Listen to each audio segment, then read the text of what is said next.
ಮುಂದಿನ ಚರಿತ್ರೆಯನ್ನು ಬರೆಯುವಂಥದ್ದು ಕೂಡ ನಮ್ಮ ಶಿಕ್ಷಕರದ್ದಾಗಿದೆ.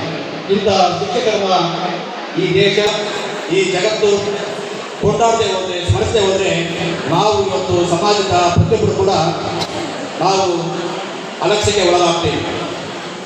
ಶಿಕ್ಷಕರಿಂದ ಇವತ್ತು ಇಡೀ ಸಮಾಜವೇ ಅಭಿವೃದ್ಧಿಯ ಪಥಕ್ಕೆ ಹೋಗಲಿಕ್ಕೆ ಸಾಧ್ಯ.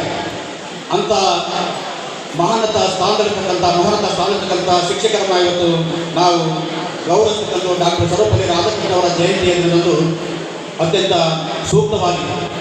ಇಂಥ ಶುಭ ಸಂದರ್ಭದಲ್ಲಿ ವೇದಿಕೆಗೆ ನಾನು ಹಾಗೂ ಸಾವಿತ್ರಿಬಾಯಿ ಫುಲೆಯವರ ಭಾವಚಿತ್ರಕ್ಕೆ ಪುಷ್ಪಾರ್ಚನೆಯನ್ನ ನೆರವೇರಿಸಲಿದ್ದಾರೆ. ಹಾಗೆಯೇ ಎಲ್ಲ ಗಣ್ಯರು ಕೂಡ ಭಾವಚಿತ್ರಕ್ಕೆ ಪುಷ್ಪಾರ್ಚನೆಯನ್ನ ಸಲ್ಲಿಸಬೇಕಾಗಿ ವಿನಂತಿಸಿಕೊಳ್ತಾರೆ. ಚಿಂತನೆಯಲ್ಲಿ ರಾಷ್ಟ್ರಪತಿಯಿಂದಲೂ ಶಿಕ್ಷಕನೇ ದೊಡ್ಡವರು. ಆದರ್ಶ ಶಿಕ್ಷಕರಾದ ಭಾರತ ರತ್ನವಾದವರು, ಬಹುಮುಖ ಪ್ರತಿಭೆ ಗಣಿಯಾದ ಇವರು ತಮ್ಮ ಹುಟ್ಟುಹಬ್ಬವನ್ನು ಶಿಕ್ಷಕರ ದಿನಾಚರಣೆಯನ್ನಾಗಿ ಆಚರಿಸುವುದು ದೇಶಕ್ಕೆ, ಸಮಾಜಕ್ಕೆ ಬೆಳಕು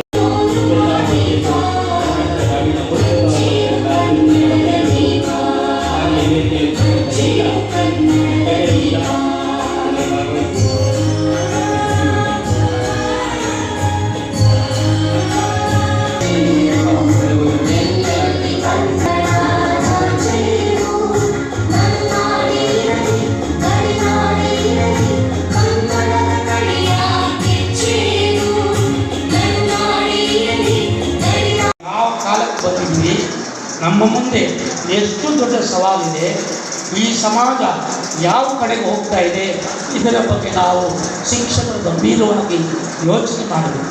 ಅಂದರೆ ಪಾಲಕರಿಗಿಂತ ನನಗನ್ನಿಸುತ್ತೆ ಶಿಕ್ಷಕರಾಗಿ ಇವತ್ತು ನಮ್ಮ ಮೇಲೆ ಭಾಳ ದೊಡ್ಡ ಜವಾಬ್ದಾರಿ ಇದೆ. Teachers are surrogate parents, second parents. ಮನೇಲಿ ಅಪ್ಪ ಅಮ್ಮನಿಗೆ ವಿದ್ಯಾಭ್ಯಾಸ ಇಲ್ಲ, ಕೊಡ್ತಾ ಎಲ್ಲವೂ ನಡೆಯುತ್ತೆ, ಎಲ್ಲ ಮಕ್ಕಳು ಕಣ್ಣೆದುರು ಆಗುತ್ತೆ. ಅಂಥ ಮಕ್ಕಳು ಶಾಲೆಗೆ ಬರ್ತಾರೆ. ಫಸ್ಟ್ ಜನರೇಷನ್ ಲರ್ನರ್ಸ್, ಮೊದಲ ತಲೆಮಾರಿನ ಮಕ್ಕಳು, ತಾಂಡಗಳಿಂದ ಮಕ್ಕಳು ಏನೇನೋ ಸಮಸ್ಯೆ ಹೊತ್ಕೊಂಡು ಶಾಲೆಗೆ ಬರ್ತಾರೆ. ನಮ್ಮ ಪಾತ್ರ ಬರೀ ಪಾಠ ಹೇಳೋದಲ್ಲ, ಅವರ ವ್ಯಕ್ತಿತ್ವ ನಿರ್ಮಾಣ, ಒಳ್ಳೆಯ ವಿದ್ಯೆ, ಬುದ್ಧಿ, ಸಂಸ್ಕಾರ ಇದೆಲ್ಲವನ್ನು ಕೊಡೋದು. ಈ ಸಂದರ್ಭದಲ್ಲಿ ನಾವು ಅದೆಲ್ಲ ಯೋಚನೆ ಮಾಡಿಕೊಂಡು ನಾವು ನಮ್ಮನ್ನು ಮರಳಿ ಶಿಕ್ಷಕ ವೃತ್ತಿಗೆ ಅರ್ಪಣೆ ಮಾಡಿಕೊಂಡು we have to rededicate ourselves to the cause of teaching and personality molding ಅಂತ ಹೇಳ್ತಾ ನಿಮಗೆ ಶುಭವಾಗಲಿ. ಜನಪ್ರಿಯ ಶಾಸಕರು ಶ್ರೀಯುತ ಡಿ.ಕೆ. ಸಂಗಮೇಶ್ವರ್, ಸನ್ಮಾನ್ಯ ಶಾಸಕರು ಭದ್ರಾವತಿ ಹಾಗೂ ಅಧ್ಯಕ್ಷರು ಕರ್ನಾಟಕ ಗ್ರಾಮೀಣ ಮೂಲಭೂತ ಸೌಕರ್ಯಗಳ ಅಭಿವೃದ್ಧಿ ನಿಗಮ ನ್ಯಾಯಾಧಿ,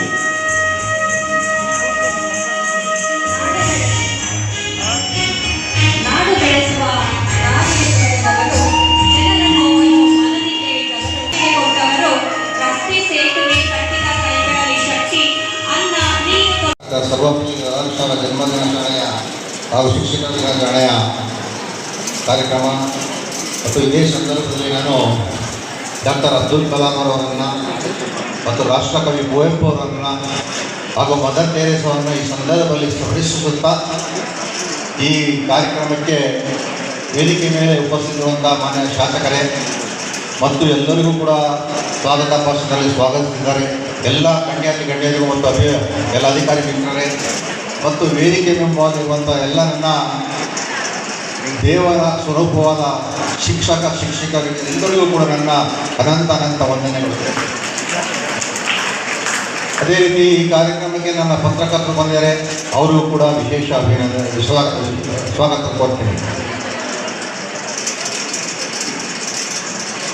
ಈಗಾಗಲೇ ಪ್ರತಿ ವರ್ಷದಂತೆ ಈ ವರ್ಷವೂ ಕೂಡ ಶಿಕ್ಷಕರ ದಿನಾಚರಣೆ ನಡೀತಾನೆ ಇದೆ.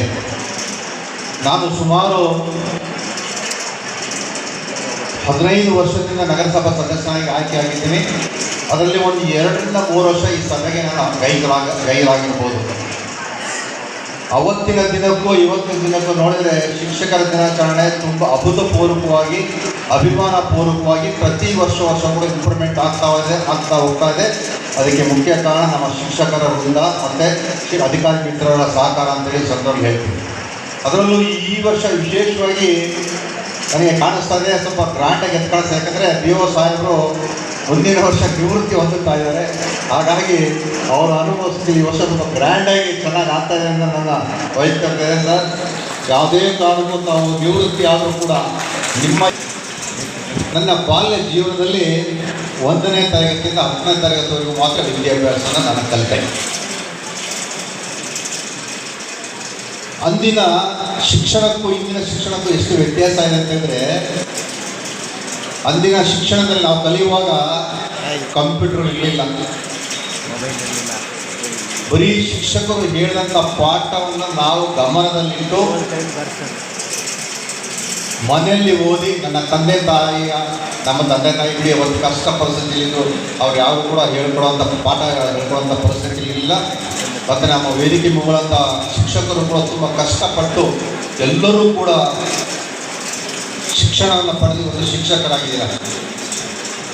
ಕೆಲವರು ಶಿಕ್ಷಕರು ಅಂದ ತಕ್ಷಣ ಸ್ವಲ್ಪ ಮನಸ್ಸಿಗೆ ನೋವು ಮಾಡ್ಕೊತಾರೆ. ನಾನು ಏನು ನಿಮ್ಗೆ ಗೊತ್ತಿದ್ರೆ ನಾನು ಬರೀ ಶಿಕ್ಷಕಪ್ಪ ನಂದು ಅಂತಾರೆ. ನಿಜವಾಗ್ಲೂ ನಾನು ಒಂದು ಅಭಿಮಾನಪೂರ್ವಕವಾಗಿ, ಆತ್ಮಪೂರ್ವಕವಾಗಿ, ಶಾಸಕರ ಪರವಾಗಿ ನಿಮಗೆ ತುಂಬುವುದ ಒಂದು ಮಾತನ್ನು ಹೇಳಲಿಕ್ಕೆ ಇಷ್ಟಪಡ್ತೀನಿ. ಕಣ್ಣು ಕಾಣದವರಿಗೆ, ಕಿವಿ ಕೇಳದವರಿಗೆ, ಮಾತು ಕೇಳದವರಿಗೆ ವಿದ್ಯೆಯನ್ನು ಕೊಡುವಂಥ ಶಕ್ತಿ ಆ ಭಗವಂತ ನಿಮಗೆ ಕೊಟ್ಟಿರೋಂಥ ಪವಿತ್ರವಾದ ಇಲಾಖೆಯಲ್ಲಿ ನೀವೆಲ್ಲರೂ ಜನಿಸಿರೋದು ನಿಮ್ಮ ಪುಣ್ಯದ ಜನ್ಮ ಅಂತೇಳಿ ನಿಮಗೆ ವಿಶೇಷ ಅಭಿನಂದನೆಯನ್ನು ಸಲ್ಲಿಸ್ತೀನಿ. ಯಾಕೆಂದರೆ ಒಬ್ಬ ಕಿವಿ ಕೇಳಿದವನಿಗೂ ಕೂಡ, ಮಾತು ಬರೆದವನಿಗೂ ಕೂಡ, ಕಿವಿ ಕೇಳಿದವ ಕಣ್ಣು ಮೂರಿಗೂ ಕೂಡ ವಿದ್ಯೆಯನ್ನು ಕಲಿಸಿ ಇವತ್ತು ಅವ್ರಿಗೊಂದು ಜೀವನವನ್ನು ಮಾಡಿ ಇವತ್ತು ಎಷ್ಟೋ ಜನ ಹ್ಯಾಂಡಿಕ್ಯಾಪ್ಟು ಅವರನ್ನು ಸರ್ಕಾರಿ ನೌಕರರಾಗಿ ಪ್ರೈವೇಟ್ ಕಂಪ್ನಿಯಲ್ಲಿ ವೃತ್ತಿಯನ್ನು ಪಡಿತಾರೆ ಅಂತಂದರೆ ಅದು ನಿಮ್ಮ ಶಿಕ್ಷಕರು ಕೊಟ್ಟಂಥ ಕೊಡುಗೆ. ಅಂಥ ಒಂದು ಪವಿತ್ರವಾದ ಶಿಕ್ಷಕರ ಈ ಶಿಕ್ಷಣ ಇಲಾಖೆಯಲ್ಲಿ ತಾವೆಲ್ಲರೂ ಜನಿಸಿದ್ರೆ ನಿಜವಾದ ಪವಿತ್ರವಾದ ಶಿಕ್ಷಣ. ಬೇರೆ ಇಲಾಖೆಯೂ ಕೂಡ ಕಂಪೇರ್ ಮಾಡಿದರೆ ನೀವೆಲ್ಲರೂ ಕೂಡ ಪುಣ್ಯವಂತರು, ಪವಿತ್ರವಾದಲ್ಲಿ ಸಂದರ್ಭ ಹೇಳ್ತೀನಿ.